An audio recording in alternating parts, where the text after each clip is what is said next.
Imaginez un pays où les femmes sont considérées comme parmi les plus belles du monde, mais les hommes sont presque un mirage. Oui, car en Lettonie, les femmes sont beaucoup plus nombreuses, et les hommes se font aussi rares que le soleil en janvier dans les pays baltes. Et ce n'est pas une légende. Il arrive vraiment ici que des belles-mères, désespérées par le sort de leurs filles célibataires, aillent jusqu'à offrir des incitations, des cadeaux ou des faveurs, pour les voir enfin mariées. Incroyable, n'est-ce pas? Mais attendez, car cette histoire est bien plus intéressante qu'il n'y paraît. La Lettonie est située en Europe du Nord, au bord de la mer Baltique, nichée entre l'Estonie, la Lituanie, la Russie et la Biélorussie, un point stratégique et fascinant où l'Est rencontre l'Ouest. Un pays petit, élégant, propre, avec environ 1 800 000 habitants, et c'est là que se trouve la première donnée qui laisse bouche bée. Plus de 54% de la population est féminine. Dans certaines zones rurales, on compte même 20 femmes de plus pour 100 hommes.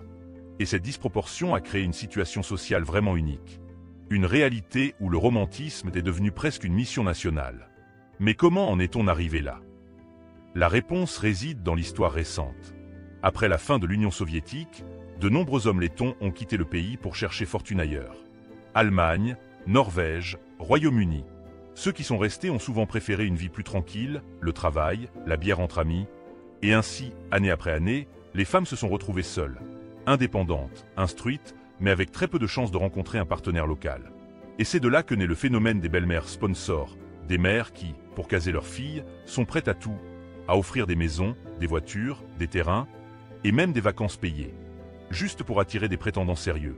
Une sorte de prime au mariage, mais beaucoup plus créative. Et pourtant, la Lettonie n'est pas qu'une curiosité statistique.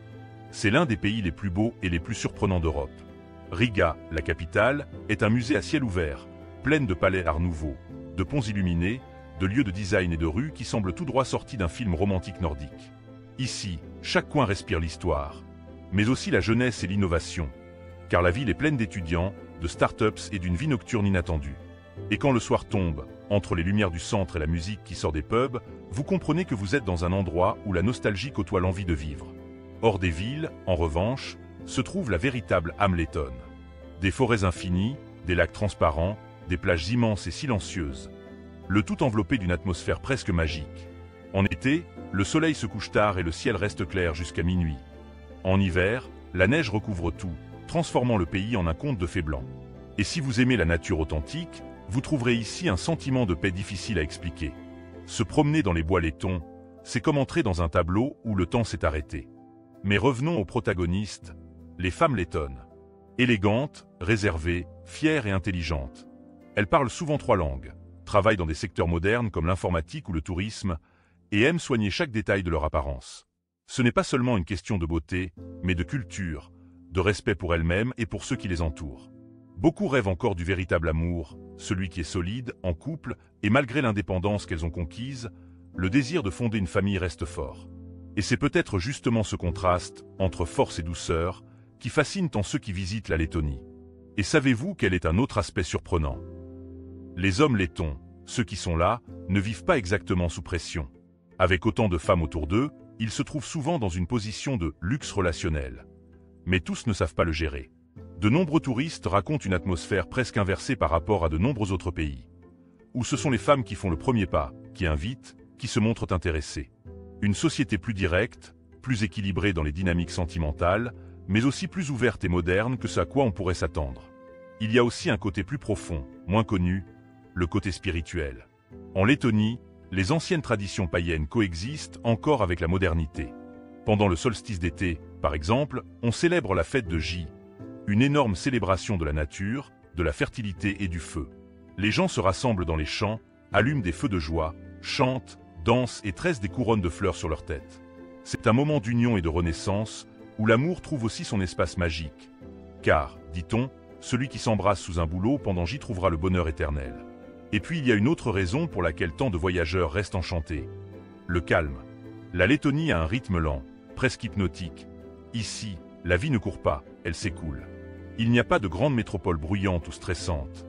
Et la qualité de vie est parmi les plus élevées d'Europe de l'Est.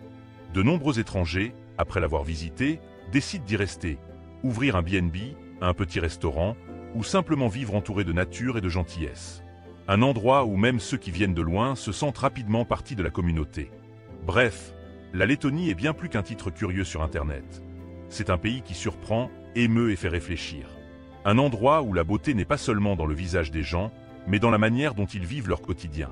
Et où peut-être, vous aussi, pourriez découvrir quelque chose de nouveau sur vous-même, ou sur ce que signifie vraiment tomber amoureux.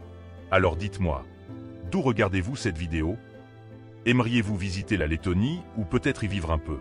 Écrivez-le dans les commentaires. Racontez-moi ce que vous pensez de cette réalité si fascinante et unique. Et si la vidéo vous a plu, cliquez sur le bouton j'aime et le bouton j'aime. C'est gratuit et c'est une aide énorme pour nous permettre de développer la chaîne. Alors merci beaucoup du fond du cœur.